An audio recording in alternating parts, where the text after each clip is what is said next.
The reason we both got out of the military is Nally suffered a traumatic brain injury while serving in Iraq.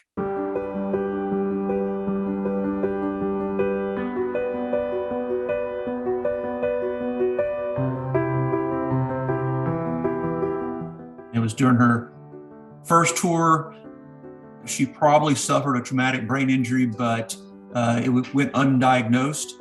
And then during her second tour, she had a traumatic brain injury resulting in seizures and headaches and severe migraines and a whole host of other issues. The main reason I couldn't stay in was seizures. And I, with the cognitive disorder, I just wasn't able to perform.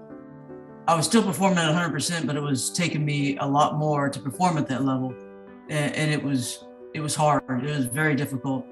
And it was very, very difficult to ask for help in regards to that. And then, other things popped up as I was doing that, vision problems and other things that I wasn't aware of.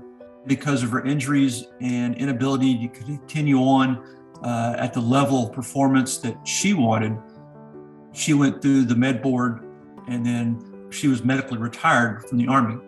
And me noticing that she needed a full-time caregiver, I went ahead and retired and been taking care of her 24/7 ever since. It was the hardest thing for me to hear is that, hey, I'm going to get out because I want to take care of you. But at the same time, it was a blessing because I knew I wasn't alone. So I went through that, and it was a difficult time. But at the same time, Brian was right there at my side the whole time. And I couldn't have done it without him. I mean, the difficulties of short-term memory, not being able to remember things that I can remember just on the spur of the moment, or I'd be saying something and I couldn't spit out the right word or finish the sentence and those things like that. And he was right there with me.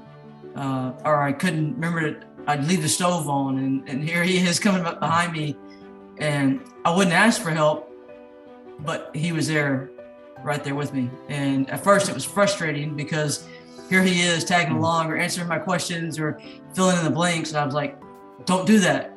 I'm trying to still get it out. And then as time went on, I was able to be more receptive to that. And he would give me more patience to find the words, to find the sentences, to find what I was trying to say.